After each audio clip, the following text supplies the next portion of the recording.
Welcome to this video covering the Star Citizen Live highlights and then my analysis beyond that. It is pretty interesting each time. I have chosen to use the recording from Twitch to show the audience's reactions and also a lot of the questions and the nuances of those questions in detail. I don't condone or participate or appreciate or don't appreciate whatever's in chat. Please forgive that. If there's anything seriously bad, I try to filter it and look through it before I post these. However, I was trying to cover the energy of it, and I feel that the YouTube clip that usually does not have the chat does not cover what actually is there. And sometimes the questions are paraphrased, so this gives you the full energy, the full idea of what it is. Note some of the questions also come from Spectrum, so they're not from Twitch. So without further ado, here we go. Right off the bat, will we be able to take other people's cargoes, or other people's cargo, both forcibly and or with permission? I'm glad they allowed for both options, as well as the saddlebags on the Prospector or the Mole. So there's a couple questions in there. So let's do the first one. Will we be able to take cargo from other people forcibly or with permission? That as long as you can access it, whether it be through their cargo grid, getting into their ship somehow. If you can disable the ship without blowing it up, right, and can get in, sneak onto their ship, you can maybe get off with some valuable packages. So yeah, and I guess one of the things that we kind of missed talking about the refactor here is that the way that the prospector bags, for instance, were set up was that they were all kind of part of the ship, right? It was just an animated pod, but this will set us up to allow us to detach those for other people to come and pick them up, taking them to refineries so that the mining ship can keep going. So it is kind of like a all-inclusive, it's just an item like any other item at this point, right? And whether it's attached to the outside of a ship or placed inside of a ship, it's kind of all that. Okay. It's kind of cool. And for clarity, when that first started even getting discussed within the team, within the first 5 seconds, people were talking about like how cool it would be to run a heist, break into someone's ship and take their stuff, or force them to give you stuff because you've threatened to blow them up if they don't. Like that is 100%. Yeah, and on the technical side, if I could just like kind of clarify a little bit, previously cargo instead of cargo grids were really just some data and some persistent representation. And we're changing it to be represented as entities. And for anyone that's not familiar with game dev terminology, an entity is this really generic term for just something that like a player might see in the game. So what that means is that the cargo boxes, those prospector, whatever bag things, these things are going to be things that we have a lot more ability to allow to simulate independently so that they can detach, you can interact with them individually. So that gives us a lot of leeway to open up new gameplay opportunities, like actually stealing the sacks and then putting them onto your ship or putting them inside another ship, or just getting creative and other players do very interesting things. But yeah, so just largely a big part of this is just making them actually interactable objects in the world individually, as opposed to these like static fixed things. Yeah, 100%. Definitely seems like it's ripe for future progress on things like piracy and stuff like that, because now these things will be, because they're physicalized in the world now they can survive explosions and stuff like that. Absolutely, yeah, and could be damaged, right? So we want to be able to damage a container that might devalue what's in it, or it opens the door for a lot of the things that we've said we've wanted to do with cargo over the last couple of years, and sets us up for being able to put a volatility system on it, or it's like, yeah, cool, it reacts to this other thing just because it's near it, right? Like because it's physically degradation, but because it's physically an item, we can start to calculate those things independently of each other, which is really nice. I know some folks are probably going to sit there and hear the talk of a prospector's saddlebags or a mole's set up the containers as, oh, they're just an item, they're just a thing. But the devs are spot on.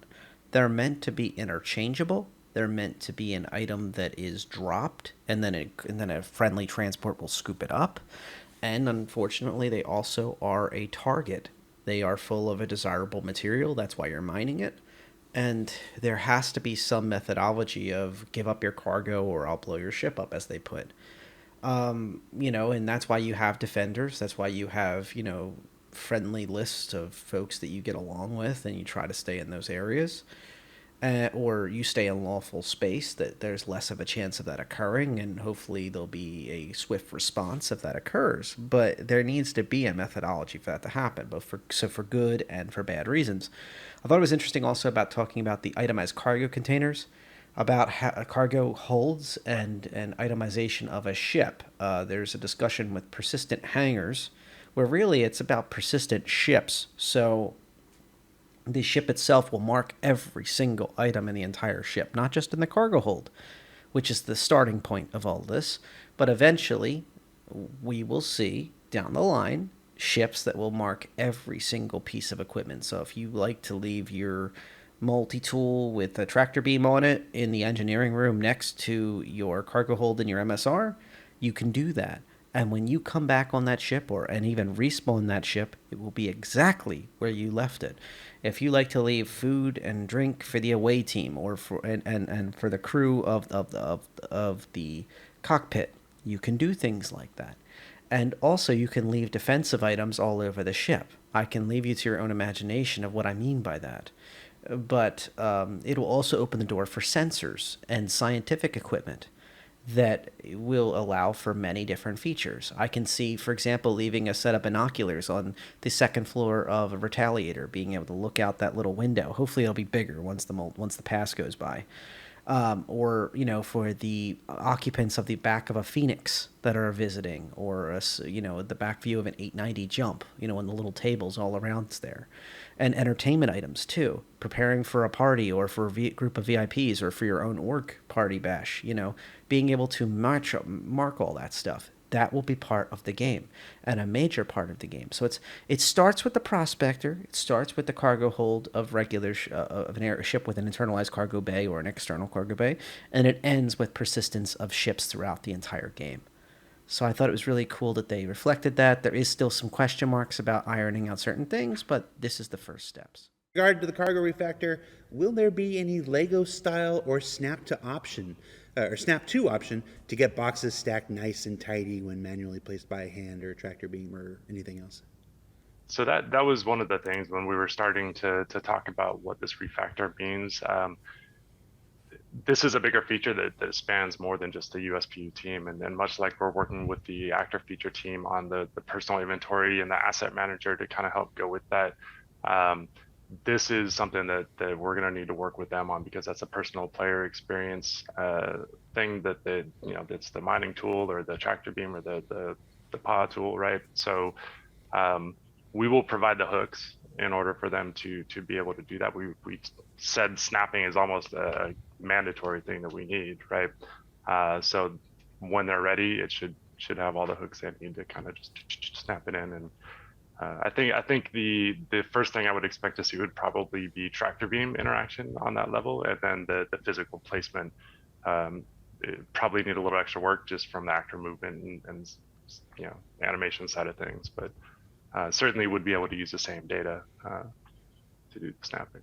Yeah, technically we're implementing it, expecting that coming, and it's a planned part. The first release of cargo may not include direct interaction and Lego style snapping, but the functionality under the hood from the cargo system will support it. Okay. I can understand why a lot of people would think about that Lego style snapping, as they called it.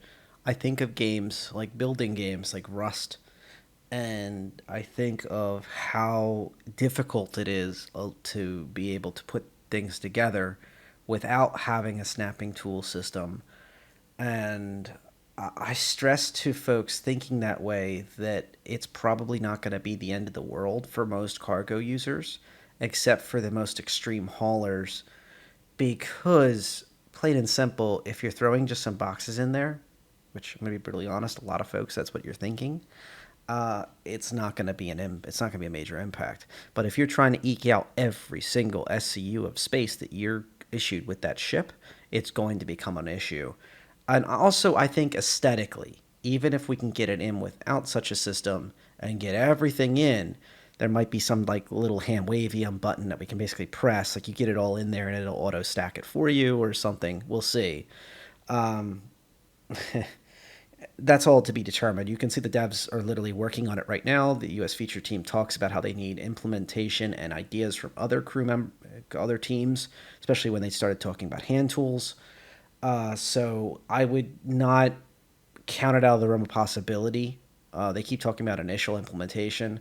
Things change very quickly. I've seen them say multiple times across multiple features, oh, that'll never be in the first go around. And the first go around was pushed back so far that pretty much everything that we were promised ended up all there at the same time when it finally hit live.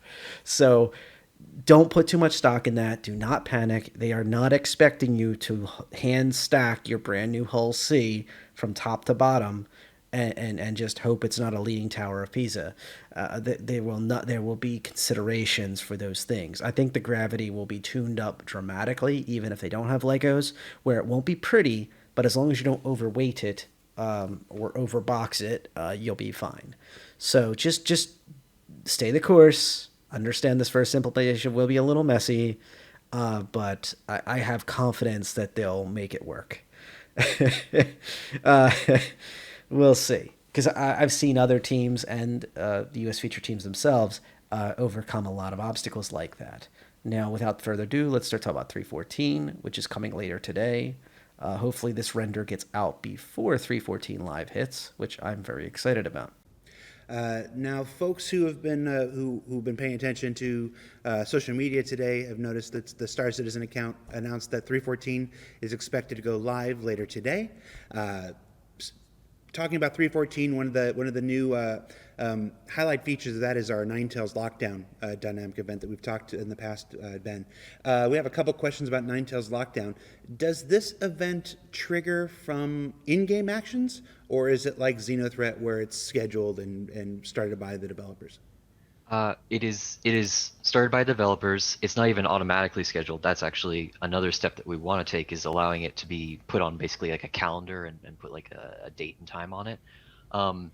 That was supposed to be the next step, but frankly, all that Tony has been able to talk about for the past few weeks is actually wanting to make it so that it's triggered by things in game potentially. So that schedule might get a little bit flipped up. But it is definitely intended that eventually some form of in-game actions will cause these to happen, be that increasing the piracy level in an area to the point where Ninetails thinks that they have a shot, or even just doing missions for them to the point where they get enough resources as an organization to kind of build up the fleet that they need to do these kinds of things. And that's for all world events in the future. That is the plan, that eventually these are all kind of driven by that simulation of what's going on and player actions.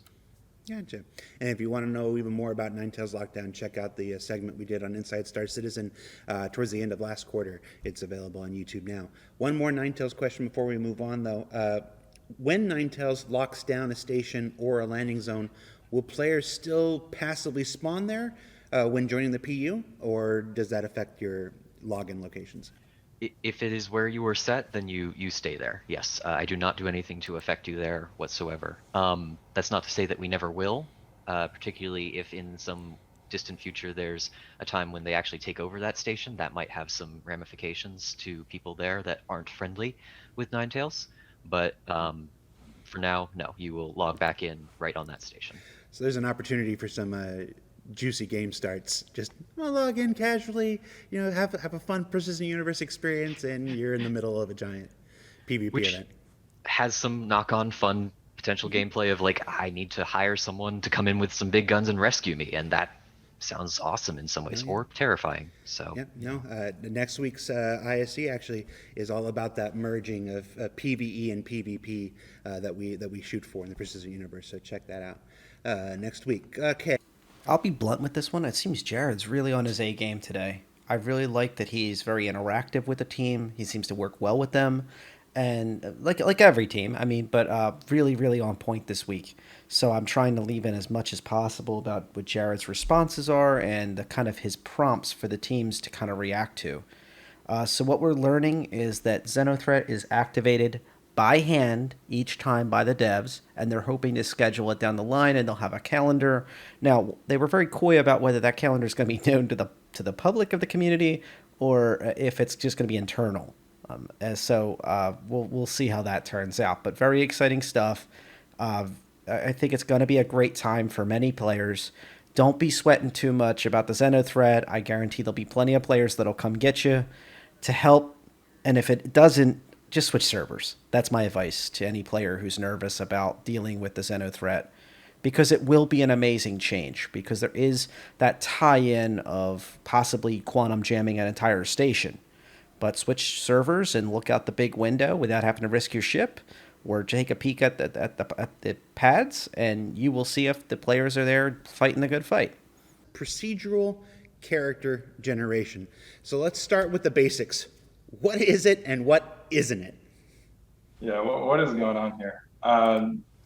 So this is part of, I would say, a much larger initiative of Tony's. So if you've been paying attention, you'll see all these big ideas being thrown about like dynamic populations, virtual AI, missions, and all this stuff. And at a certain point, you have to ask the question of, how are these things being populated? Where does the content come from?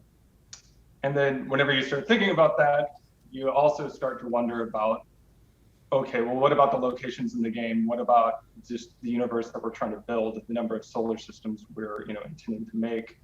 And quickly we run up on a problem, which is that we really just cannot reasonably hand author all of the characters in the game to get the scale that we're looking for and get the dynamism that we're looking for and to get the kind of, I would say, kind of persistence that we're looking for and the reaction to the character, the players in the game. So procedural character generation is one tool to address this problem. And the idea is essentially that instead of hand authoring, the vast majority of the characters in the game, which takes a lot of time, right? There's a lot of very manual markup that's very bespoke. For example, people may not be aware, but like if you just take like a random engineer in the game, right? There would be like 100 variants of this that hand-authored loadouts have been created for them in order to add the kind of variety in the game that you hope to see. And even still, right, people notice the repetition, right? You'll see the same characters. And the thing is, you want a certain amount of that. You want a certain amount of seeing the same characters in similar scenarios. But at a certain point, there's a kind of uncanny valley where it's like, okay, that person was just walking over there, and now I see them over here, right? So the idea is that by using a process that's a kind of seeded randomness that is designer guided, that's rules driven, we can kind of work from, how would I would describe it? I would say you can kind of work from like what the world that we want to build is backwards to a set of rules that allow us to generate characters to fill out that world in a way that is a combination of varied and makes sense. So this is the tricky bit. For any kind of procedural system, you're going to have challenges where if you don't have enough kind of semantics built into the system, you're going to have just incredibly varied results. They're going to be quite heterogeneous. And what it's going to mean is that it's just going to seem like random. It's going to seem like there's no sense to it. You get variety, but it doesn't seem like there's any sensibility that ties it together. Once you start constraining that with any set of rules, then what you end up as a problem is the opposite. You end up with something quite homogenous. You go look at, for example, No Man's Sky and all the planets, right? They're using a procedural system to generate, their 18 quintillion planets or something, which is very cool. But at a certain point, you see enough planets, there's a sameness to it, and that's going to be true of any procedural system. So the trick is how do you balance it to get the variety that you want, but still sculpt it to have the kind of threads that are taken through the characters. And so what my work is to build a system in collaboration with design and collaboration with character art, narrative, all of that, to figure out the world that we're trying to build and see how we can encode that into the data for gameplay and environmental reasons, and then draw upon that in order to generate characters at runtime that make sense in situations. And then the cool part is that these are going to be persistent characters, so you'll be able to see them again potentially on the situation or on the locations. So everything from shopkeepers to security engineers will go through this process. So it's kind of just a high level ramble. All right, so that sounds like what, 1-2 sprints worth of work? Yeah, we're thinking about that. It's totally not going to be that. But And No, this is a big endeavor. It's a very this large. is huge, right? And the cool thing about this though is that it really has kind of caused us to all come together as the different groups within the company to agree and formulate a cohesive vision for exactly how all of these things tie together. Because a lot of times what happens is we go and we build our thing and works really well, looks really good, and sometimes doesn't tie here. But this is going to be tied to objective values of the items, or how does a military guy know what he wants to use? Well, he uses things that shoot fast or high magazine capacities, and we can start to build out a list of stuff that makes sense for those characters, and then diversify them based on how much they care about those things. And it's from a character perspective, it's really cool because we were going, yeah, we want engineers, we want tourists and whatever, but now we can actually start thinking about, like, where did they come from? They actually had a home planet, and that home planet, well, their DNA is mixed generally in these ways. So now you can get people that look like culturally like they came from someplace, wearing clothes and styles from those locations, and they could even behave, prefer items of, whatever type. But that's the type of thing that we're going to be able to build as a result of this. And, I don't know how much the public knows about how many character entities we have in the game, but we've literally got like Area 18 civilian 1 through 187 bench shake and say casinos. Like it is ridiculous. And this will allow us to go, we have a civilian, and the location that he gets spawned drives some of these choices. The core archetype distinction that some designers set up is another bulk of those choices. What organization may be another layer of choices, right? So, but it's a logical building up of this character that we no longer have to really like stay on top of so much that, why is this guy here? Somebody just copy and pasted him. Like, no. The system knows where he needs to go. They know it's cold on the planet, so he's going to be wearing something that's warm, right? We can start to build all of this stuff together as a single experience, which is why I kind of threw my hands up in the beginning. I was like, yes, this is the dynamic game and the beginning of the dynamism that we have talked about for a very long time. So it's super exciting. Well, for those playing Star Citizen drinking game at home, that was 1 bespoke, 1 systemic, and 2 dynamics. So 4 shots, everybody. All right. I'm going to keep this very short because they didn't. And basically, the devs are spot on that there needs to be some basic system that will declare what an organic character is in that area so it can be rapidly deployed and make it simpler.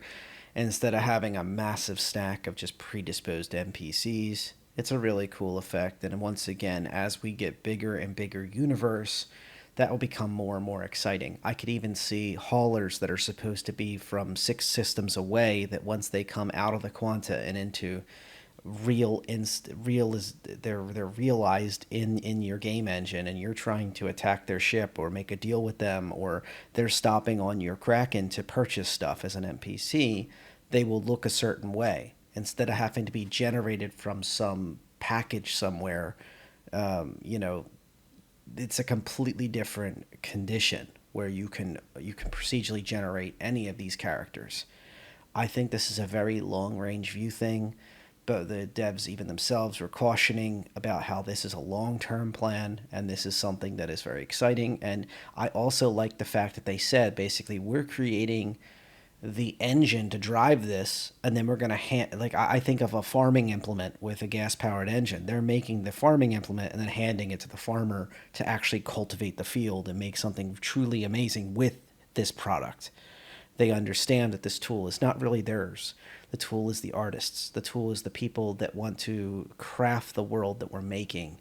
They're simply making the tool for them in this case. And that was pretty cool to make that distinction in there. But I think this is one of those really in the weeds topics. Yeah. Persistent hangars. Persistent hangars. We hear this term, and of course, the very first module that was ever released in Star Citizen's development was our personal hangar system. So there's a lot of, when we hear the term persistent hangars, there's a lot of misconceptions that immediately arise, going back, linking one to the other. So right off the bat, our first question is, what is the difference between persistent hangars and the personal hangars that citizens are familiar with? The idea was, at least to my knowledge, was that these personal hangars were actually meant to be someplace that was in the game. Asteroid hangars were supposed to be on someplace like Grimhex or wherever. The Revel in New York was supposed to be a Microtech hangar, right? So I would not necessarily look at them as different places, but what we're going to provide is a place that you can customize. You can leave stuff and on the floor, and when you come back, it'll be there. It is your place, kind of like the Habs, where you can kind of go and dump stuff in your Habs, but on a much larger scale. These will be things that you can buy. They'll be yours. You can rent them, maybe, things of that nature, right? It'll allow players to manage larger scales of cargo, things like that. You can store, like, hangars are pretty big, right? So you can line some cargo up down one side and then spawn a different ship and then whoop, put it on that one. So it's, in a nutshell, it's taking that personal hangar and really just kind of transplanting that into the game and allowing the game to persist it in whatever state you leave it.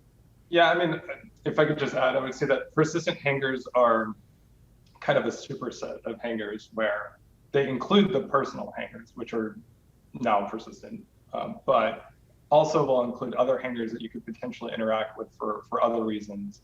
Because we're now going to make them something that you own, that means that there's going to be some locality tied to them. And there are going to be situations in the game where you may not have access to a hangar that you actually own at a given location. And there are going to be a set of processes in place that still allow you to facilitate certain gameplay loops. So that might mean maybe renting a hangar or having a temporary hangar for a certain transaction. And it even opens the door, potentially for things like hangars associated with characters or missions and things like that. But yeah, Rob's, exactly right. That effectively what we're doing is, I mentioned before that cargo was being turned into entities, and then that allows us to have a certain amount of persistent gameplay associated with them. Same thing's true with the hangars. We're gonna now have the ability to simulate them as entities, very similar to ships, actually. So, right now in the game, you can already drop things in your ship, put ships inside of ships and store and restore them, and et cetera, et cetera.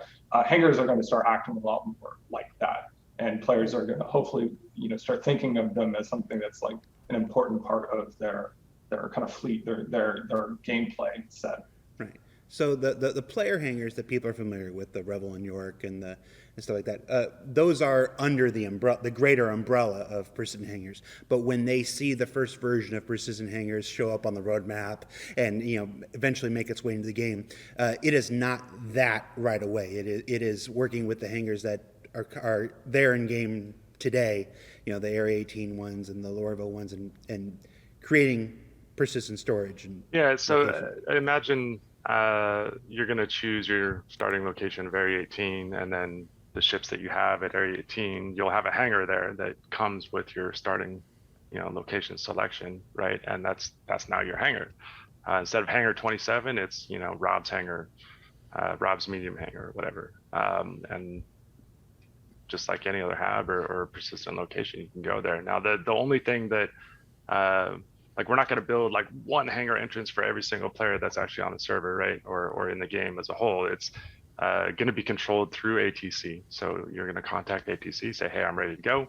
And Chad can talk maybe about more of the technical side of this, of how we're going to be bouncing, players around. But basically, we're going to take you, we're going to move you while you're doing your stuff inside your hangar. And then, hey, I'm ready to go. ATC gives you clearance.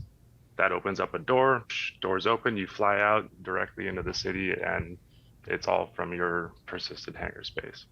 Yeah, so I'll just go a little bit into detail on that. So the idea is that no matter what, for now, we're going to have the locations that don't have the number of hangars to support even the current player limit, let alone whatever we increase that to with server meshing, right?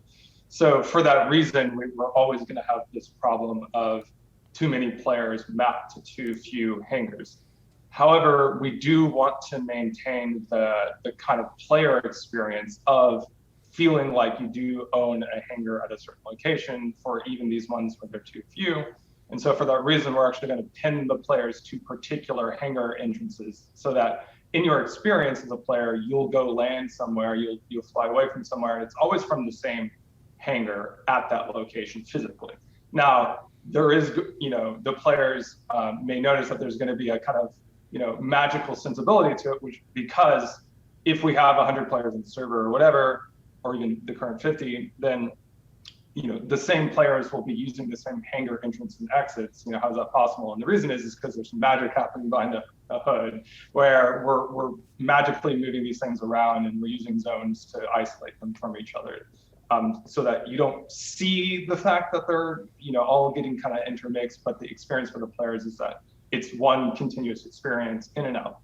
Now, that's for these locations, again, that have a more limited set. We absolutely, with this system, can expand it to have locations with larger amounts of hangars, which would then allow us to do things like individually put down persistent hangars for players. And that would probably have to work in accordance with some kind of procedural system for placing out very large numbers of them. And we do, I know this comes up a lot. Players are very aware that we have the real estate, right? We have these huge planets. Like, what are we doing with all this space? Certainly, that's an opportunity. But for the first out, we're not going to have that, unique one-to-one hangar experience for each location. Instead, it's going to be working with the locations that we have now. But the system will support, as we make it, will support it in the future if we can work in accordance with the environment and level design teams and planet teams to facilitate the other part that would be required to have that kind of experience. It's like with anything else in Star Citizen. You bring it to the point of realism, then you bring it back to the point of fun.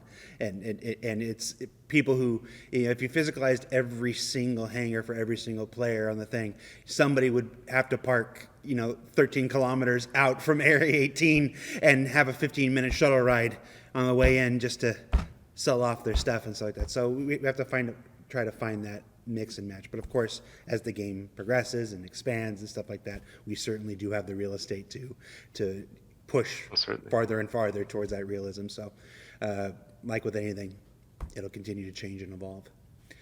As I hinted at on my last video, this was the major point of this Star Citizen Live.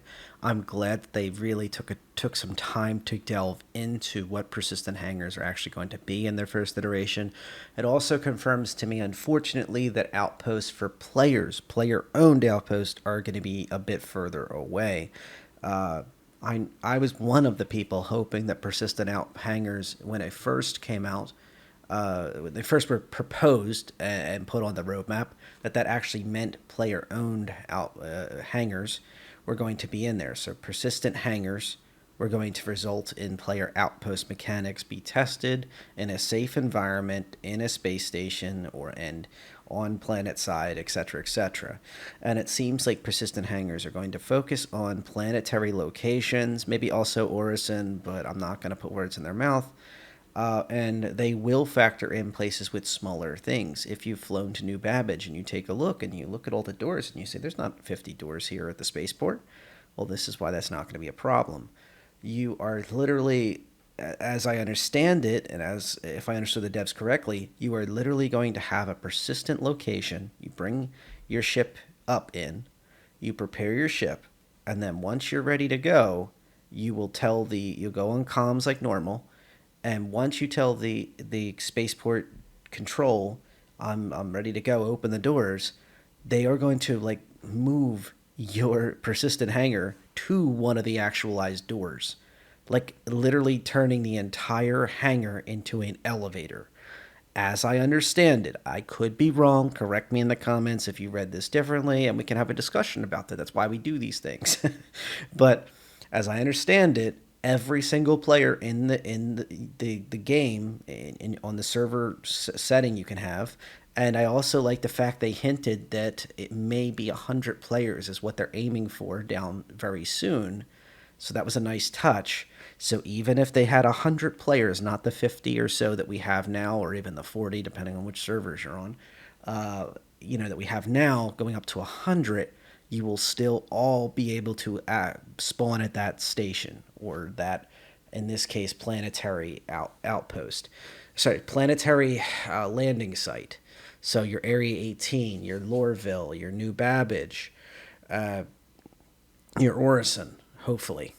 So you may need to wait a little bit. The comms officer might need to tell you, the spaceport traffic control may need to tell you, sorry, please, contact us again in 30 seconds or something, while someone else leaves. So you may only have like 20 people that can leave at a time. But at the point stands that within a short period, you will all be able to use the same site. That is important, very, very important, because there's going to be special events like Launch Week and your IAE, Intergalactic Aerospace Expo. And now you have special server-wide events like the Xenothreat situation, where a lot of times the Xenothreat is taking place near a specific planetary cluster. So you may have a good example of this is Crusader L1, Lagrange Point 1 station, Ambitious Dream, is within 30K flight time of Orison. You may want to stage out of Orison as a safer location that cannot be quantum jammed. So I don't want to. So let's say you're in a situation where, hey, I want to take part in this, but I don't want to bring my ship carrying all my other gear in the fight. You can park it at Orison, use that as your staging location, and then break out a combat vessel and just fly the 30K. If you die in the fight, instead of docking an Ambitious Dream, you would die and you'd go back to Orison, where all your gear's still safe, and you can just file a claim on the combat vessel. So you can limit your risk. As far as we can tell, Xenothreat incursions at this time are not, I repeat, not going to impact entire planetary locations. Now, they could, but right now it seems like it's focused on a single station will be locked down for a defined period of time. And as I talked about earlier, the tip of server hopping until you find a group that was willing to fight alongside you or get you out for a fee, et cetera, it's all possibilities. Or if there's a fight already, you can just sneak out, hopefully. But the point stands that it will become desirable if there's constant Xeno activity over the course of a few days or a week or something like that, to operate out of a planetary location and then limit your risk, limit your stage. And this is especially practical as inventory management comes online. In 3.14, it won't be as big of a deal, but in the future patches where everything is inventoried, where you literally, different tools, guns, repaired parts, ammunition will all be inventoried. So you'll have to have it on hand. You can't just stream it in. That's going to change a lot of the mechanics of the game. So just bear that in mind. A location with a serious hospital and also has all that access to a safe location to spawn your ships is a good idea. And yes, I there's many other options, but let's get back to it. One more question about precision hangars before we move on to shopping, trading, and selling and stuff. Will we be able to give other players access to drop cargo off in our hangars? Yeah, so what we want to build is this concept of a freight elevator that is tied to whoever's using it. So when you use it, you see your local inventory stored at Area 18. When I use it, I see mine. So now what you get is the ability for you to bring your cargo out into my hangar, load it on my ship. We can collectively work together as a group to then load the ship up with a series of goods, take it to another location, and then go and sell it. So we thought that was a really important factor to hit. Players want to play as a group, and putting the bill for 18 million UEC of goods on a ship is pretty daunting, right? So I think it's a huge win for players, just not just for working together as a multi-crew ship, but also contributing together from a financial point of view of sharing the cost for trading. So I think that's a big one. Yeah, and I think Rob's bearing the lead here a little bit. If you were paying really close attention, you will have noticed that there was quite a dramatic change to the way that cargo works implied in that answer. Yes. Which is that we're not going to be magically spawning the cargo into your ship whenever you purchase cargo. Instead, it's going to be purchased into the hangar, and you'll be calling it from this freight elevator, and then manually moving it in and out of the kind of staging space into the ship, right? So this is part of I mentioned before that we're trying to localize the cargo more. This is part of that. We're getting rid of the magic. No more popping in and out of existence. Instead, they're physical things. They have to be moved. Of course, in the future, this is going to set us up for systems such as maybe drones or NPCs that you can hire to help you move these things. But for now, the idea is that you can move them yourself using the multi-tool, or you can bring in your friends. And so, this is one way in which people that are playing together will have an advantage over players that are just playing by themselves, because there's a certain amount of throughput that you'll be able to achieve with a larger crew, which will increase your financials. That's right. As opposed to as a single player. So it's kind of bringing that multiplayer, interactive, diegetic, physical gameplay into the cargo system. You all laughed at the trolleys. You said the trolleys were silly. No, I'm just. Chad is already talking about an LTI forklift. I'll pass it on, folks, but who knows? No, it's a big deal though, and actually, we'll talk about it with selling here. So. Translation, we'll be lucky if we have working trolleys and tractor beams that will combine forces, and hopefully you'll have some friends to haul things in the first iterations. I still stand by what I say, though, that they're not going to make it impossible to load a large ship. It's one of those things that's going to have to be done. I like the fact that they're detailing the freight elevator will get it to your hangar, because that was something I was really hesitant about. Like, is there going to be NPCs, and if they glitch, what's going to happen? It seems like I'm guessing an elevator is going to appear out of the wall. It's going to deliver the freight to a holding area. As I think they called it this location that holds all the cargo, and then you'll hand move it that last meter. In delivery terms, they often talk about the final mile. When it comes to delivery to a house, from the 18-wheelers and trains and planes, it has to go to a smaller truck to deliver it to your house, or a courier vehicle. But in this case, it's literally going to be feet. You're going to have to move it. Still, it's worth mentioning, and it's something I hope that they're going to keep improving, and I have faith that they will not mess up larger ships doing something to do hauling and transporting. All right. So. We know that there's a big refactor to, or a big expansion rather, probably more accurate, to personal inventory and stuff coming, and along with that, loot generation, and along with that, an increased need to be able to sell and trade things off. Absolutely. So, talk to us about what our scope of that is. I know it's we're not, like with most things, we don't get to do everything we want to in the first drop. Sure. So why don't we just start there? What is next for selling, trading, shopping, asset managing? Yeah, so the big one is we're trying to close off some of these game loops, right? We can go out, we can buy stuff, we can already sell commodities. So the next logical step was to be able to sell personal items or ship items back to shops. Just offloading, you bought 57 different ships, but you're just like, I just want to manage, a small set of power plants or whatever. That's a doable thing now. The goal is to start with those item types, generally kind of limit them to the types of items that the store will have for sale, right? And then, go from there. The selling ships back to, a dealer is going to be a future tier, right? But the important part is, when we start going to loot generation, you're going to be able to collect a lot more stuff. May or may not be valuable, but it's another form of being able to be rewarded within the game to be able to go and sell it somewhere. So that's it closes several gameplay loops that are either coming online very soon or have been there for more than a bit. And it also gives us an opportunity to actually change our shopping flow in the kiosk. It's going to be in the kiosk, I should say, UI at some point. But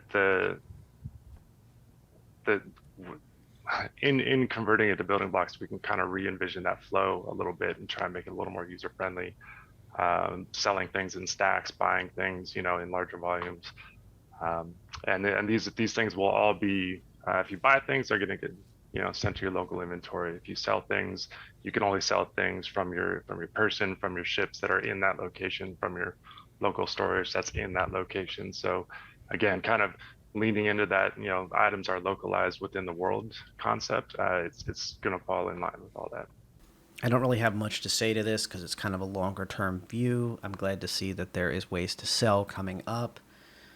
Uh, you know, I will say this though: using kiosks to do everything is getting old. It kind of feels like Fallout 76 when it first started. I know not everybody was the biggest fan of that. I was not as well. I hope to see more dynamic things. I hope players, especially black market vendors, you can negotiate with them a little bit, haggle to a human being, and also players. They're going to lead right into that, so I'm going to just leave this here to kind of speed this up a little bit. But the next thing is want to buy, sell, and trade, and between players is going to become critical. Some questions that we got from the chat and thread here. Want to trade, want to sell, want to buy are some of the more common mechanics in other MMOs. Related to all this, are we going to allow players to trade between themselves, like with an old style MMO, with or without, what is the app? The Mo Trader app? Is that what's called, Mo Trader? Yep. Short answer, yes. Absolutely. Long answer, there's a series of Confluence pages with, to be clear, the current Mo Trader app is not even tier 1, it's tier 0 of what we want to implement for that. With just plan after plan for how to expand upon that in gradiated bits, to include player trading. There's talk even of having it be that there might be like shipping times on that you might hire a shipping company, then players could be that shipping company. So yes, absolutely, player trading of items between each other is planned to be supported. What exact form that ends up taking will be determined when we actually start to pedal to the metal on that next step. Right. As we often stay here, even with a wonderfully talented 700-person team around the world, we can only work on so many things at any one time, and not everything is in active development. So there are no updates to give. And I'm talking to you, Banu Merchantman crowd. When it's in development, we'll tell you. I did not say anything nice about Jared. I did not. Oh, hi, Mark. No, just kidding. Bad New Merchantman crowd. That was not aimed at you, at least based on what my buddy there, Jared, said. I do not condone this. But yes, so buy, sell, trade is something that is going to be coming.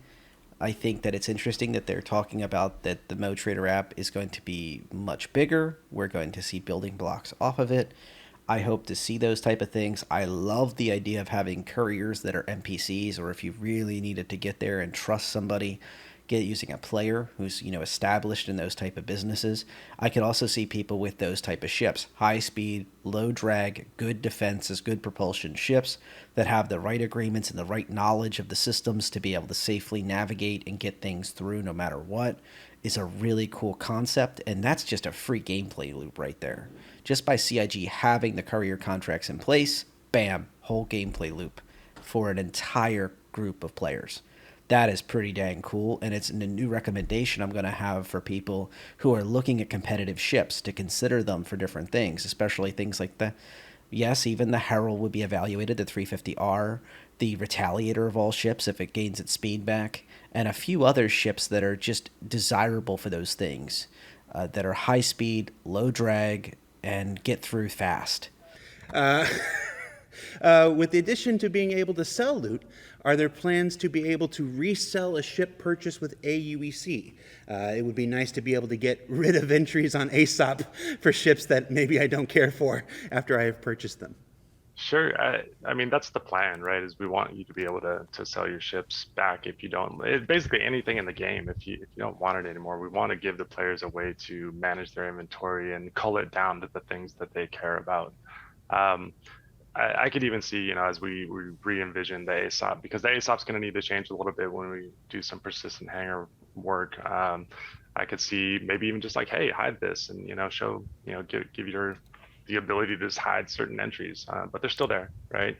All the way to selling them to do other stuff. So it's, we want to eventually be able to take ships to junk sites and scrap them, and if you're a pirate, right, that's a big question in the game. It's like, how do I steal something and sell this big ship? Well, that's pretty that's got to be a pretty complicated and dangerous thing, but that's stuff that CR's talked about in the past, right? So it's all in an effort to build up towards that level of ability to buy, sell, legal goods, stolen ships, legal ships, right? It's but Yeah, yep. what I'll say is that Rob mentioned before that it's later. It's not going to be the first iteration of selling, and that's because ships in the game are much more important. And for that reason, on the back end and in the persistent layer, we're doing a lot more tracking. We use a lot more safety mechanisms regarding ships. Yeah. If you because of a bug or whatever, lose a weapon or an item or something like that, it's not that big of a deal.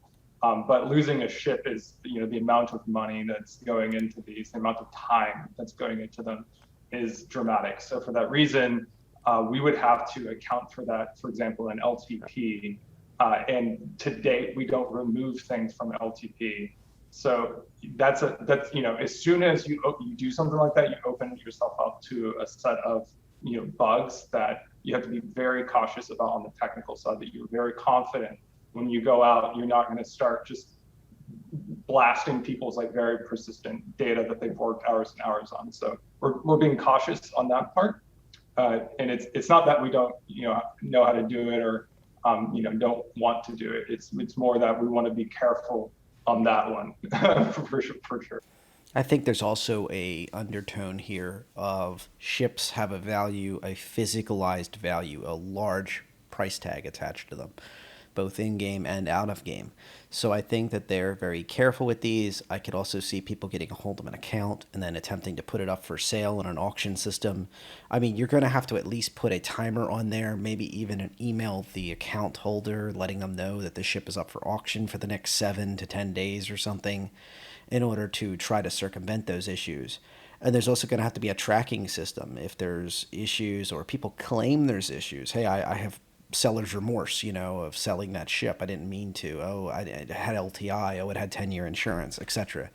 I think there's going to be a lot of issues, and you can see how they shied away from that question to a certain extent. It's so early on. I can understand why they're nervous around it.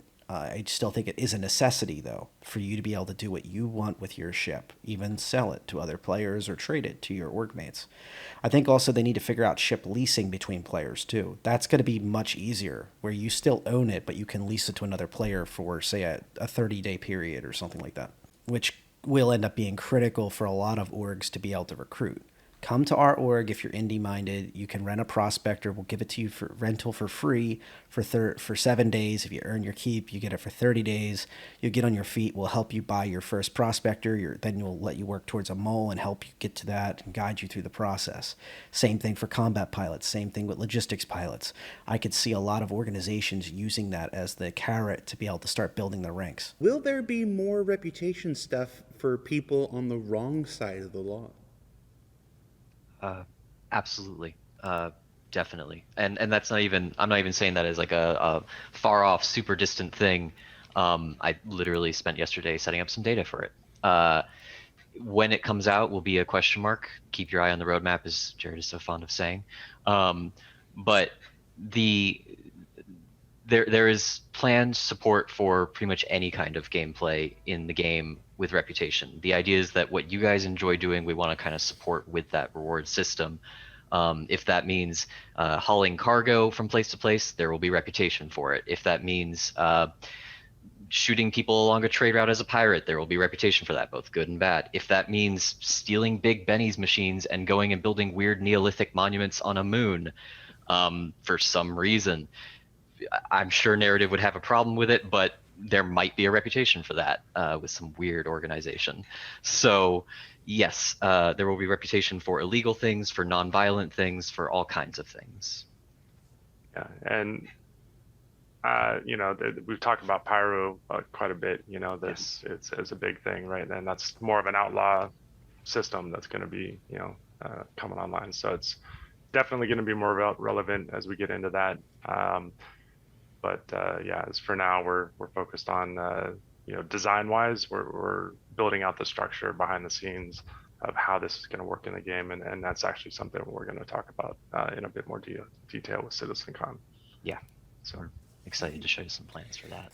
So they're hiding it behind CitizenCon, but what we can tell you is that we've seen previews for Reputation that are very simple leveling systems with different NPC organizations. I am sure it's going to become more complex. We have already seen the CDF, the Civilian Defense Force, which is affiliated with the UE Navy, during the Xeno threat, will allow you to start gaining reputation levels with them, and you will earn helmets, torso armor, and an undersuit at the very least. And I strongly suspect there'll be arms and legs as well. They're probably just not ready yet, but they were in the way the previews looked for the menus. As you continue to participate in Xenothreat, not only are you rewarded for your efforts, I did not see a scaling of pay, although that might come down the line. I hope it does. Topic for another day. I was going to do a whole video on that type of how they can improve internal games, but I don't like hiding anything, so my cards are on the table here.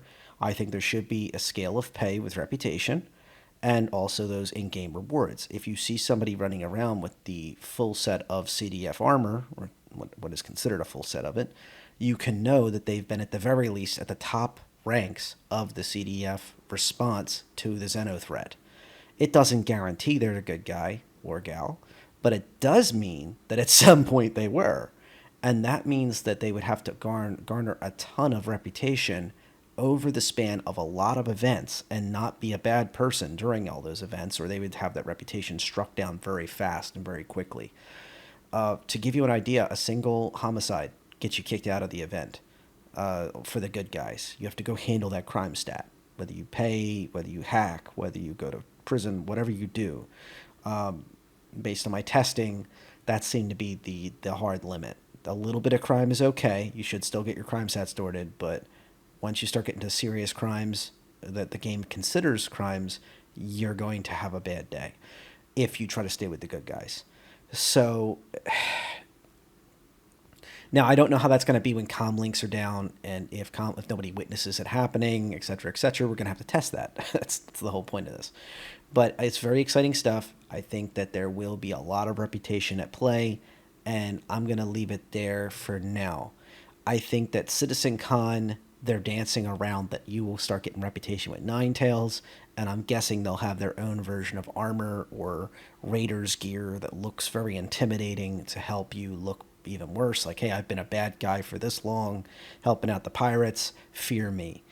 As an attempt to bluff your way into getting your way when it comes to raiding a ship, etc., or just impressing people at the local bar. Although you might get some bad results from bounty hunters checking your stuff and realizing there's a bounty out for you, and also the NPCs may not take too kindly to you in certain places because they realize, well, you're walking around in Raiders gear. You represent somebody who just attacked our station last week. Hopefully they're smart enough to understand that. So we'll see. I'm talking about the NPCs. I'm not picking on players here. Hopefully the NPCs are smart enough to understand that that's a problem, that you're literally wearing the armor of the team that attacked them and damaged their station and made them afraid for their safety of the entire station's residents. So bear that in mind as well. Reputation and what you wear will have consequences both ways. And we will see at CitizenCon probably a lot more about this. That's why they're hiding behind. That's what they're kind of trying to keep some surprises for us. And that's fine. That's fine, especially on something like Reputation. We also, if you want, I'd recommend checking out Tony Z's latest video. He drops a few more hints there. It's a shame it wasn't a live video, or he probably would have rolled out the whole system right then and there.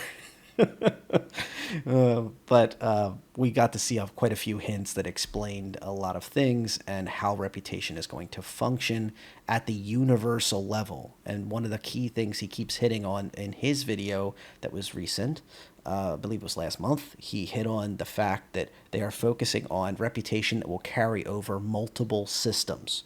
So what you do in Stanton, as long as the comlink system is up, will reflect company-wide or organization-wide.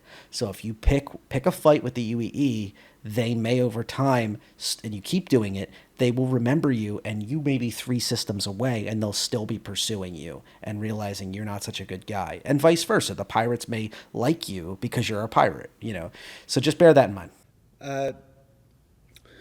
Adjacent to the cargo refactor, and we'll get back to that in a minute, will the cargo refactor include a meaningful overhaul of the economy itself for updated profit and investment ratios? I think it has to. One of the things that we want to do is sell things kind of by the box, not like this per unit, because it does a lot of different things when we start to go down that road where it takes a certain amount of money to get into a box, a super valuable box that's this big. Whereas, I can get into like the really cheap stuff in larger volumes, maybe the really expensive stuff. I can only buy in smaller quantities, but I've got to get a certain amount of it in order to. It's like buying a lot size on the stock market, right? You got to buy it in 100-unit lots.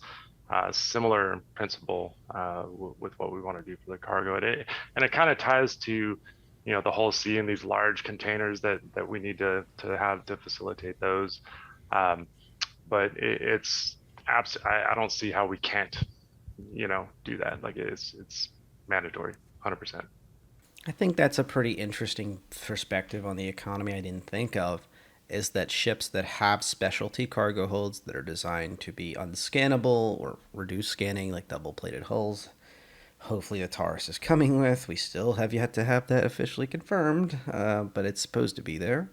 Or ships that have very large cargo holds, like he specifically mentioned the Hull C, be having a lot of cargo space, having a ability to purchase and haul a minimum quantity. So being able to fulfill much larger contracts than, say, a ship that's just starting out, like a Lancer Max comes to mind. A Freelancer Max may not have these specialty cargo holds, or data hauling areas. An MSR is a good example of that. A Herald is a good example of that. Even a Reliant Mako, the news van, would be an example of possibly being able to haul a bunch of cargo. It has a lot of computers on board, and particularly the data running, I think, is the MSR, the Herald, and to a lesser extent, the Carrack, the Aquila.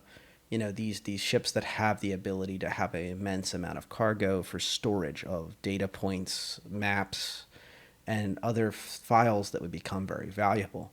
These special niche products will have a minimum quantity that you will need to purchase and then have to haul to make a profit, and it will probably be time-based, especially data stuff or illicit goods or stuff that's needed right now because of a Xeno threat type event or another server-wide event. It doesn't always have to be against pirates, maybe the Vandal type of situations. So specialty haulers will become more and more valuable as part of the economy. Okay. Let's move back to the cargo refactor a bit. When it comes to loading and unloading of cargo in space, docking arms for ships and in hangars, how do you plan to protect the player's ship from someone coming on board during a manual loading process and flying away or stowing away on board? Basically, how can players protect themselves during this vulnerable time? Yeah, I think the bigger question is, how are you going to protect your ship and your cargo that's being loaded and unloaded on your ship? Who are you going to work with to make that a safe thing? To me, that's where multiplayer gameplay just shines, right? And it's how, you want to hire some friends. Eventually, we want to have NPCs that you can hire. Maybe your reputation's high enough where turrets at the station will actually help protect you, right? So you're going to see reputation being tied into a lot more things as we move forward. And certainly, we've talked about hiring NPCs and working with other players forever, right? So this to me is ripe for that opportunity. Yeah, and if I could add, I think a lot of people might hear that answer and be maybe a little bit upset. Keep in mind that you're not moving the cargo in and out on the landing pad, right? We're changing it to be in the hangar. Right. And to get into somebody else's hangar is going to be much more difficult. ATC is going to be monitoring ships, right, that are going in and out. Like if you just end up in somebody else's hangar, bad things could happen. If you want to physically walk in there, you're going to have to sneak in along with them. You can't just decide via some hangar elevator that you want to go to somebody else's. you would have to get into the physical hangar with them and then get all the way into their hangar, right? So it's just a lot less likely that this is going to happen. And so for the first outing, yeah, it's probably going to be a little bit more manual process in collaboration with ATC. And my guess is that when we go live, there is going to be a certain amount of it, but it's not going to be like this rampant problem.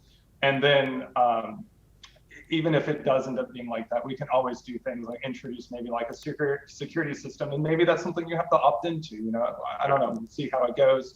We'll see how the gameplay turns out. We'll see what the feedback is. But yeah, so it's a little bit safer than I think maybe Rob. You know, well, and I think one thing that we've kind of blurred the line between a little bit here is that, you know, the cargo refactor is physicalizing cargo. It's not going to change the shopping flow for that particular feature. Persistent hangars is where cargo gameplay flow is going to be the big thing that changes that. So when it comes to shops they'll still populate it, you know, while your ship's despawned, you know, behind the scenes there. It just means that as a player, once it gets spawned on the landing pad, you can walk into the ship and take it out if you can get in there. It's physicalized at that point. So the persistent hangar work is what's really going to drive this entire gameplay flow of the manual loading and working with friends and collaborating on that level. And then you will be much safer behind the doors of your hangar. So making things harder to do is I kind of mentioned, like stealing ships, like that should be really hard. Like it should be really hard to get into somebody's hangar. Like maybe you got to kind of sneak on their ship and then, you know, be a stowaway all the way back to get inside their hangar. And now you can wreak havoc. But it takes an effort, and it's a you know, I'm sure players are going to do it. I guarantee it. They're going to find a way. But I think just the physicalization of cargo is going to be a huge step. I like asking the players to be responsible for their own cargo and their own hangars, especially when you give players the tools to defend them. I like the idea of the security system as well. However, you're going to have some hygiene when it comes to getting on that elevator, some persec. Once you get on that elevator, before you go hitting the button to go to your hangar, you're going to have to look around and make sure it's empty. You're going to have to close the doors, maybe even go to a fake location. I've already done that a couple times when it looks sketchy, like somebody's ready to run into my elevator. I do think there should be a door close button, by the way, too.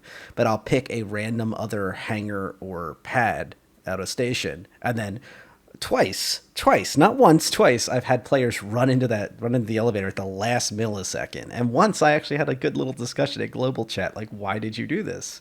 So we're both staring at each other at this empty pad, and I know where to go next, but he doesn't. So so I just go and wander off the pad and I EVA'd away. And he's just like, what the hell? And he didn't follow me. But it was a really cool experience. And yes, players will do whatever they can to play with each other. In some cases, not try to work things out or make new friends. Just they're out to do nefarious things. And that should be interesting, to say the least. But I still feel that persistent hangars are a great step in the right direction, and then later player-owned hangars are going to be even better, especially if there's HABs, maybe NPC security and security systems down the line. That is very exciting to me, kind of having that man-trap concept like an IT room would have, where you go through you come off the elevator, the first room has an NPC guard inside of it, or just a basic room that you cannot get any further into the hangar without knowing the code to the next doors or having authorization is going to be important. So segmentation. But this is the first step in a long set of steps that has to happen. The persistent hangars are a great step in the right direction. We've talked a lot today about the cargo refactor and how it links up with the persistent hangars and stuff like this.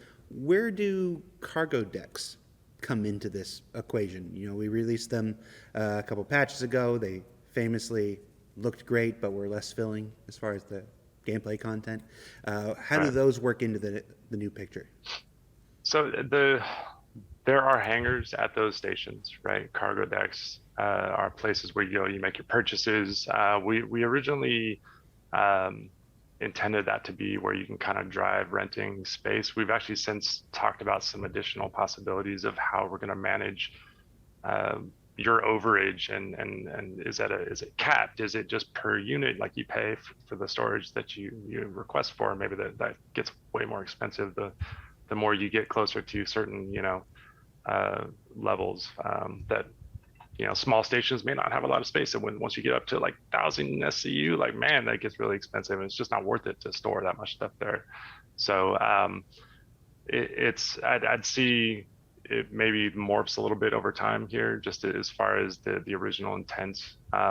Obviously, I think one of the big points was that they're not really connected to the outside, so people can't really fly their ships in and load it up and go out. But that's where persistent hangars, even if you don't own one there, you can request to land one, pay for it, like 500 UEC to go land, and then you go in, do your shopping, load it on your ship, and then go, and then that hangar disappears from your persistence, right? So again, it's realizing the gameplay over time. This is a huge feature. We've built so much in the game already, and we've got to go back and make sure that what we're building still works within the context of everything that we've got. And so I'd expect there'd be things kind of like that may need to get tweaked a little bit. We may be able to use it right out the gate. As was detailed, the persistent hangars are going to be critical. They're going to open a lot of doors. There's a lot of questions that people seem to be touching around the edges of, both in the Twitch chat questions and also on Spectrum. I hope that this is kind of allowing for a lot of realization of just how many things this will touch. And a good example there was having to rent a persistent hangar, go into it, do your shopping on the station, get your repairs done, etc., and then be back in the ship and get out of there, and it would no longer be your hangar. So you would not have to pay hangar rental fees or anything like that. There will be more operational costs with these hangars. It will be a big change to a lot of players, but it does open the door to a lot of multiplayer activity, org-based activity, and also starts the path to player-owned hangars. And to a lesser extent, I would say, like, building your little business, building a business empire up in ways that you want to see. Having the ability to suddenly store a lot of physicalized cargo, and it has a proper value. And a good way to put this is, if you have, down the line, we'll have permissions, I strongly suspect, where you'll be able to assign a workmate or a very close friend to be able to go pick up a bunch of cargo that's at a specific station, or even just use a courier contract we talked about earlier in this, that the players could handle. And that person could go to that station, physicalize the cargo, and bring the elevator through the elevator system, bring it from your storage area over to theirs, and then move it on behalf of the organization. So suddenly the load is not all on the back of a single player who may have more of a bankroll ability or more of an indie focus than the rest of the player group, but doesn't want to play 15 hours a day. It's just not practical, especially we experienced this in EVE Online, where we had to have delegation to things that may not be our strong suit, because we have multiple time zones involved. Hey, whether we like it or not, these player-owned station passes have to be refueled. So look, I'm asking if you could take care of this week in your time zone. It's a little less strong for our enemies, so it'll be safer to be able to move around. We'll move over there. Okay, I'll take care of it. And even though I wasn't a big moon miner or a logistics person, in theory, I supported the logistics team. I'll talk about that sometime. Big time supported them. But having that physicalized inventory is starting to build those building blocks of a proper functioning organization that has multiple hands thrown into the pot. Gotcha. And then does this cargo refactor, does it include things like the Storall-Boxes for the Aurora and the Mustang at all? Are you talking about the boxes on the outside of the Yeah. ship? Yes. So because they're items, it's like a weapon. It's just attaching to the outside of the ship. So it will absolutely facilitate that. 10,000 Aurora owners just cheered in unison. Now loading, that's going to be interesting, right? So you got to get your tractor, so that's a different problem. But Let's see how much time we got. All right. With persistent hangars, will the need to equip ships only with the inventory you have in the hangar or at your current location be implemented at the same time? That's actually going to be coming out with this new inventory change that we're doing. So when the asset manager drops, the personal inventory system is changing, right? The PMA will be removed in lieu of the new personal inner thought inventory that you probably see in Rich Tire and company talk about quite a bit. The VMA will also fall in line with that. So the VMA will still exist, but it'll be altered to only show the things that you have at that location or have purchased at that location. So you'll see the equipment from all of your other ships that, obviously everything's like item port size restricted and stuff like that. But yeah, so it'll be localized there. Kind of lumping two topics in together here. Storall-Boxes on the outside of ships like the Aurora is great to hear. I think it's going to be bigger impacts for smaller new player experience, smaller ships with new player experience, which is great. Also, the inventory on your person will be directly reflected into ship cargo and inventory of the ship. They're going to be intrinsically tied. As your inventory of your person is no longer streaming in, it is more and more critical that you can interact with your inventory, and your ship is going to be an extension of yourself. Think of a horse or a motorcycle with saddlebags, or a quad, or aka ATV, you might think of it as, or a side by side, any of those things. Out in the wilderness, something like that is going to be very important, because that can carry much more than just you can. Your trusty horse or your trusty dirt bike or quad / ATV. These type of devices are used because they can carry a lot more weight, give you more endurance, and also give you the tools to be able to get to places you could never dream of on foot by yourself, with bringing a lot more equipment along with you. I think of the Wild West in the United States, how people would use wagons to go across the Oregon Trail, and they have these things, and it's a lot like the ships are going to be during the Outpost Gold Rush, which is one of the first rollouts of these outposts.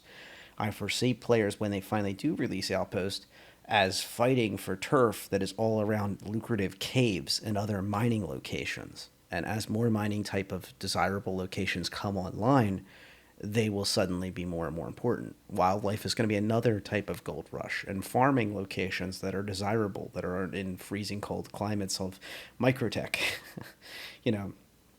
It's going to be something critical for a lot of players to factor in to their gameplay. And once again, it goes back to the org building. All of this is pinned upon building a realized inventory of the player and a realized inventory of the ship, and the tools that go along with that to allow you to properly interact between the two, and also at the hangars when you land.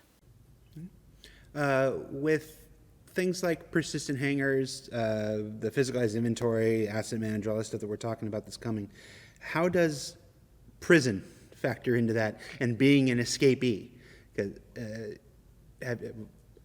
That's the question. It's how does that factor in?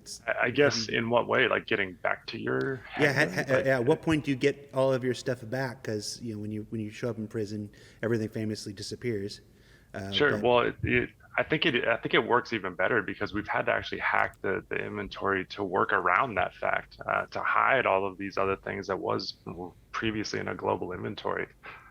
So you just won't have it, right? Like your stuff will just not be at that location, so of course you can't access it. So when you get back to places where you can, it'll be there. Yeah, and I think there's still some fine details to work exactly out, but probably one way that it could work is if you were at a location where you got captured, we just store it there. If you're somewhere where there's not really reasonably anything close that you could identify as the location where your stuff is, we'd probably just stuff it in your home location. But as I said, there's some fine details exactly to sort. And then, the immediate next question, I'm sure that a lot of people are thinking about, like, how do I know where it ended up, right? And the answer to that is, well, that's why we have the Asset Manager app, which is to help you understand where your things are in the world. So yeah, we haven't really talked about, we will talk about this in more detail as CitizenCon, but think of asset manager as the global view, and your personal inventory and persistent hangars, your ships, like these are all your local places. So when you want to know what's on the other side of the system, that'll be the asset manager, or knickknacks is the actual name of it. That right there is the gold. That right there is something that I hope, if you made it this far, you caught. Asset Manager is your global view. Asset Manager will not be available at all times. It is something that you will have to find or utilize through a PMA system or a ASOP terminal of some sort. Whereas your inventory, when you hold down F and you go through the quick inventory options and things like that, or whatever key they end up using, whatever personal thought system, PIT, they use, will allow you to access your personal inventory. And then going back to your ship, you'll be able to start looking around there. And then later on, your player-owned hangar and your player-owned outpost, and your player-owned persistent, should I say, player-owned hangars and player-owned habs will be the first of the iterations, and then later on outposts. I like leaving in thoughts like that. I don't edit these out for a reason. I've had a couple folks who have asked me that, like, why do you take one take on these things? Truth is, I don't. Sometimes I really, really, even I listen back to this and I go, what was I thinking? But sometimes I like talking through these things because it makes it clear the process that we're building this on is a confusing thing, and it's something we can kind of work around together and come to these realizations at the same time. You will need these local things, your personal, your ship, and then later your habs and hangars, and then absolutely, further down the line, your outposts. And probably more of org assets and maintenance, or at least a combination of multiple players in the org would build themselves up near each other. But then you have your asset manager that handles your global inventory and letting you know where everything is at all these different locations as you keep building yourself up this web of items all over the universe. Cross multiple systems, mind you, as well. Don't forget. That's the view Tony Z is starting to take with his teams, and it shows when you see these videos, which is good. And yes, I know Tony Z is not on this, but you can see his fingerprints on a lot of these discussions when the teams speak about these type of larger, overarching in-game systems. Okay. Again, I know we're talking about the asset manager at Citizen Con, so we don't want to go too far into it, but will it allow for like text-based global search of inventories? It's Chad, you want to? Yeah, so what it will allow is text-based filtering of local results at first, but not global text search. And the reason for this is because it's actually much more difficult to implement than you might just naively think. You have to consider how you're extracting that data out of the backend. The way that we're implementing the new entity graph system is to optimize it for the kinds of queries that gameplay does most often. And that usually means hierarchical queries. And for this reason, the way that the data is laid out in the database is not conducive to text-based search. Instead, we would have to have a different kind of caching layer in order to facilitate this, which is doable. It's not that it's not possible, it's just that that's not the work that's currently being done. We're very focused on server meshing, entity graph, persistence, streaming, all that stuff. So the people that we would need to work with in order to support that are tied up with some very important things right now. And it won't be like the global search won't be out in the first outing, but it is something that we've definitely talked about, and we have some ideas about how to. And on that note, we actually found that we put in an item type subtype, so the categories and subcategories that you would see like in the shop kiosk. So you got your categories across the top, like clothing, and then pants, shirts, whatever. We're giving that level of filtering where you can set up your criteria, say filter, and then only the stuff in that location that matches that criteria will show up. So it's a little more efficient way to go, where's my guns, where's my clothes, where's my whatever. But the text search, because we're also limited on how many things we can put or bring into the query, results each time, just because it'll just take longer and longer for things to load. So we felt it was better to give you faster results than to create this huge list, wait for it to load, for 15 minutes, right, and then allow you to interact with it. So we've actually, I think we've actually turned the text-based filtering off right now, because the type subtype or the category stuff was so much more efficient. We're like, let's nix that and give them a little more space to show items. So it's not out of the question. It's just not.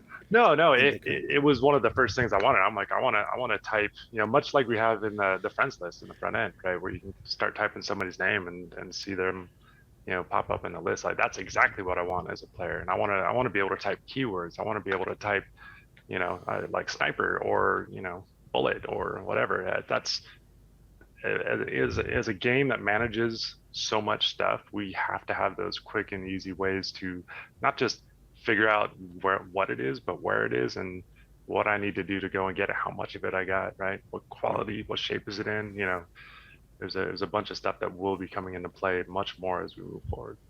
You can send your hate mail to me. I had to break the bad news to Rob. But yeah. Chat. I tried so hard. He wasn't calling you naive. He was just calling Director Gunner. That was directed specifically to Director Gunner. Yeah. Everybody else is fine. Yeah. He just meant Director Gunner. I don't know why I'm picking on Director Gunner. Jared's on a roll today, making all the BMM people mad, and then also picking on my own buddy, Director Gunner, who I work alongside on the Machinima Division series. No joke. I'm trying to confirm right now on Discord. I'm not quite sure if I'm going to get the answer or not in time before I have to render this video, but it may actually be the Director Gunner I know, who's very active in the community and a very good person and cares deeply about Star Citizen. So if that is the case, that's unfortunate. Jared, I gave you a compliment, dang it. Now you go after my buddies. I know it's all in good fun, but, it's just... You give a guy a compliment, and then this is how he repays you. You say, man, he's on his A game today, and then he just goes and he just pisses off everybody. I'm just kidding. But back to what you're actually here for. So there is a clear definition here. You will not be able to search. You're going to have to use a categorying system in order to kind of dig through your inventory at first with the asset manager.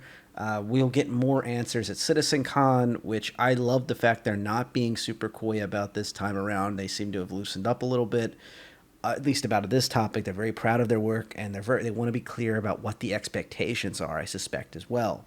So we have to have some patience on this, and we will have a search feature over time, especially to people with very large inventory sets, and especially our indie-minded folk and people that are set up in many different locations. I hate to bring this up again, but in EVE Online we had this experience as well. Even combat pilots would have 40, 50, 60 different ships with all different types of fleet configurations across many different stations.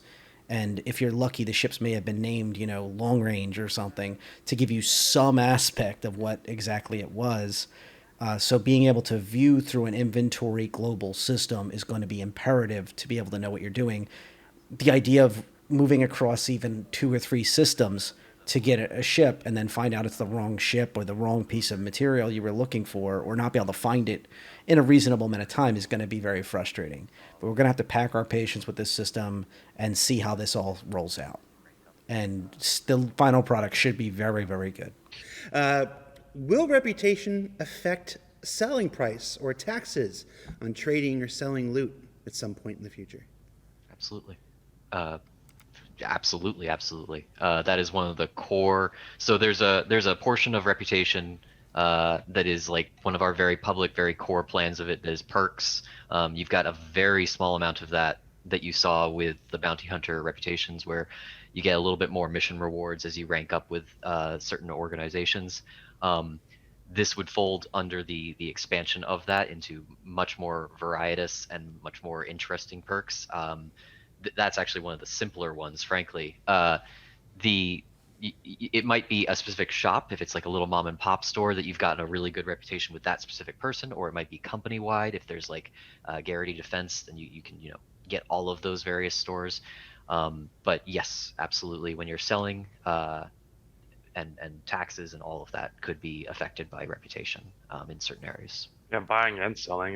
We talked about hiding things behind reputation. So you got to be X reputation.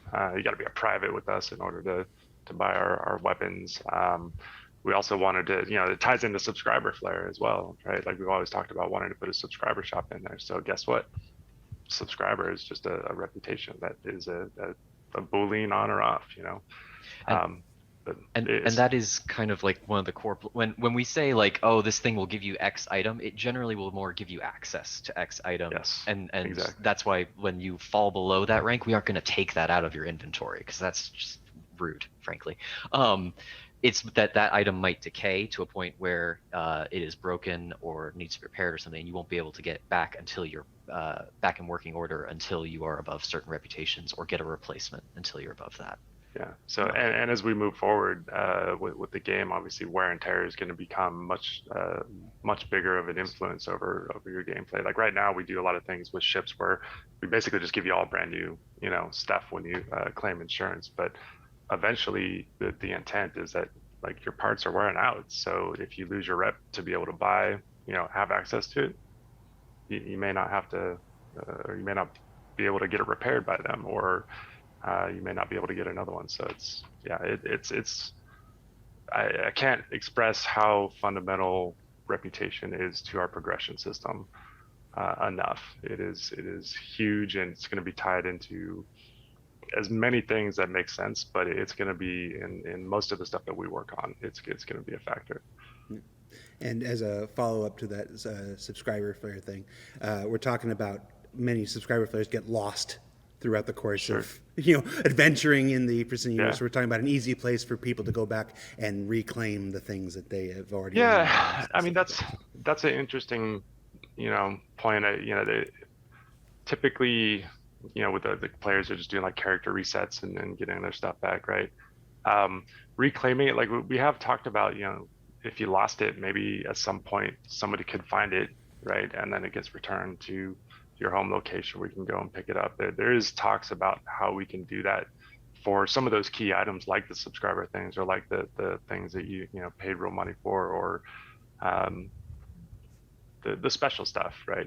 Your special mount, or etc., so to speak. But yeah, it's in the plan. I don't know when that's scheduled, or it's an evolution of the shopping experience for sure. And I know next year is going to be much more economy focused as we kind of get the quantum tooling integrated into the game more and more. So that's what I would like to see that happen, but it's all going to come down to priorities. Yeah, I also should clarify, for Zenithreat, we are going to directly reward you some stuff at certain reputations after the event is done. But that is something that we do not plan to do long term. That's a kind of a one-off. So that's a good point. Like right now, we're kind of doing it in a undesirable way, where we're going through the analytics data and going, who's actually completed this, and then attributing those things to the accounts. These are things that we want people to be able to, one, acknowledge, go, yep, cool, I'm going to this place and I get it, and I did it, and I know that I did it. Whereas right now the back end just goes, yep, you got it, and there's not a whole lot of messaging. You don't really, once the inventory is localized, you're like, where do I go get it? Well, we've got plans for that as well. But so hopefully it'll become more fluid and more tangible in-game experiences with the reward stuff that they're doing now. Cool. Lot to unpack here, but I just want to mention that I allowed the devs to free flow amongst themselves and fully present their ideas. I try to do that whenever possible, even though this is supposed to be, it started as a highlight video, but really it's the entire dang thing, basically almost the entire thing. Okay, so the first thing to unpack here is that reputation is going to matter. It actually answered a question I provided earlier about the CDF armor, which we know is going to be in there, and undersuit will be attainable, and then over time it will suffer from wear and tear. So that was that one-off they spoke about, and I suspect you'll be able to get it repaired or replaced as long as you have your reputation up with the CDF. And that answers a serious question. if you attain the full set of that gear and you look like the good, upstanding, fine gentlemen and women that we expect of our pilots, well, what happens if you become a nefarious pirate? What if you become the Duke or Duchess of pirating of Stanton and you run a bunch of pirate people? It would be kind of embarrassing if you're running around in good guy armor. And the answer is plain and simple. Over time, the wear and tear on that gear would mean that with the loss of reputation, it would be extraordinarily difficult for you to get it repaired, and over time, you would lose it. Unlike the Demon Fang combat knife, which is basically a meme to me now, which is apparently never going to be in the dang game, which I find amazing, which is a subscriber item. And they spoke about subscriber items as well. Subscriber items will have this ability to have a store, which will allow you to purchase it again if you lose it. So let's say you have your Demon Fang Combat Knight out and it mysteriously disappears, or you die with it out and you lose that gear along with all your other equipment you had on your person, and you don't want to go back for that gear. It's in an undesirable spot, or you're just tired of it, or it was just a couple pieces of gear, but oh dang, I had a subscriber Demon Fang Combat Knife. Well, there's going to be a special store you can go back to, and for a small amount of UEC, you can buy it again. And they talked about how subscriber is just another checkbox. So if you have the subscriber only, there may be items in the future that are rewards for just being a subscriber. I think that's going to be a lot different than the freebie rewards that are attached to your My Hangar on the website.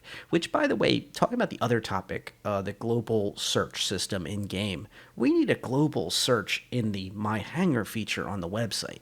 I understand that the website's going to become less and less critical as we continue to make all of our different tools and services be in game as much as humanly possible, aside from the test server.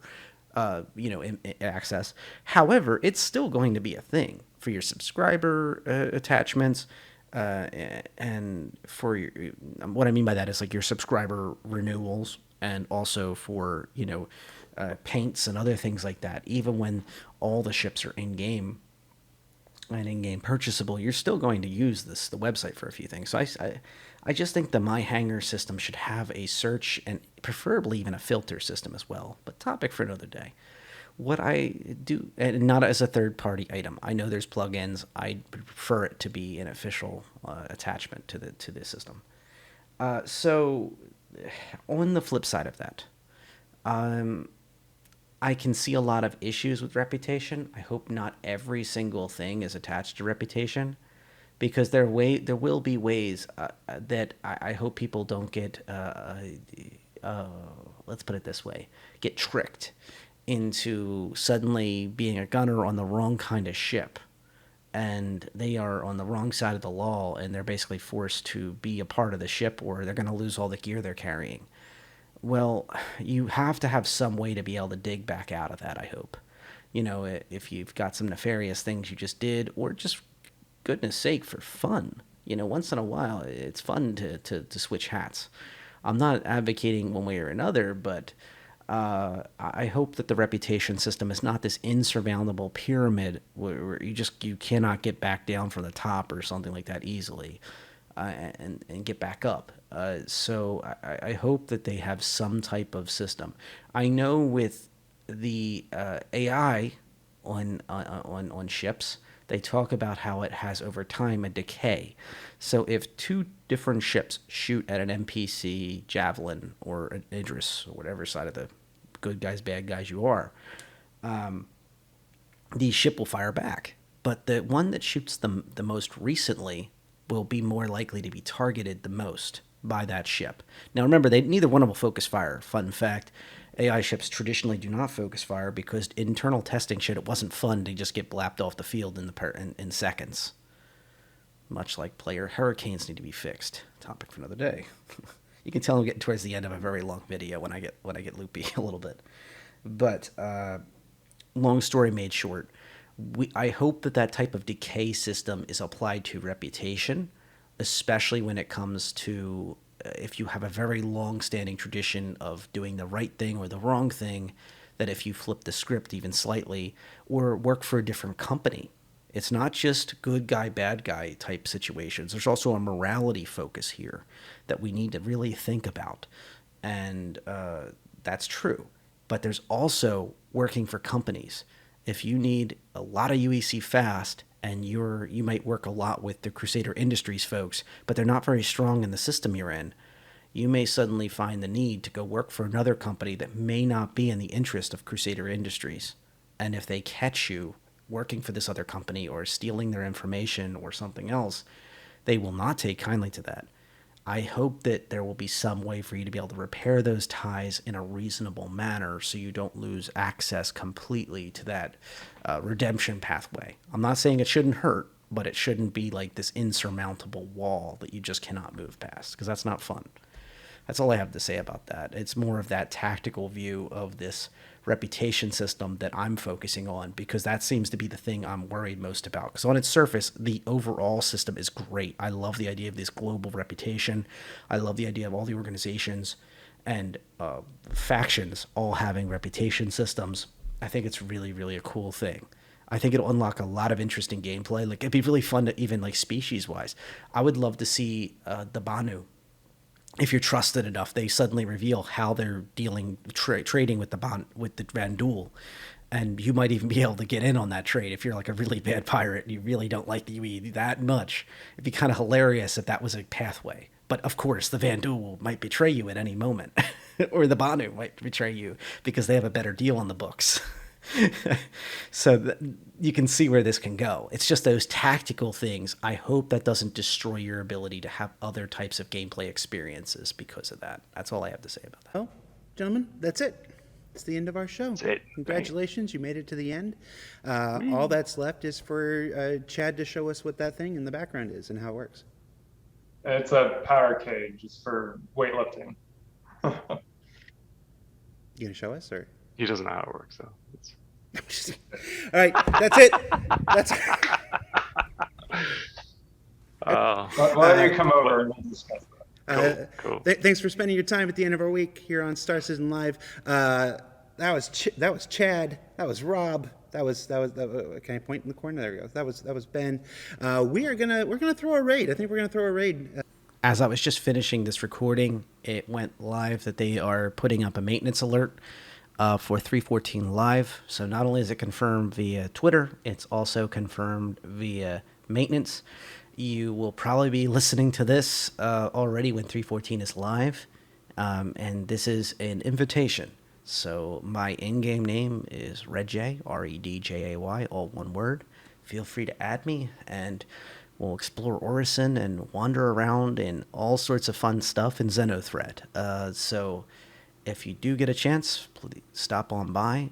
Just understand that if I'm running around, I'm probably recording for YouTube. Just keep that in mind. I will warn you if like I'm recording and you're saying something personal. Otherwise, you're fine. Don't sweat it. I don't put anything personal on online as best as I can. And that's about all I got for you guys. Please like, comment, and subscribe if this helped you out. And I'll see you in 314 Live. Very excited to check it out. I almost forgot. I'm adding this at the end here. Me and Ash are doing a collab. This will be her first experience seeing Orison. So this will be a pretty cool video. Be on the lookout for it very, very soon. Hopefully we'll be recording that tonight.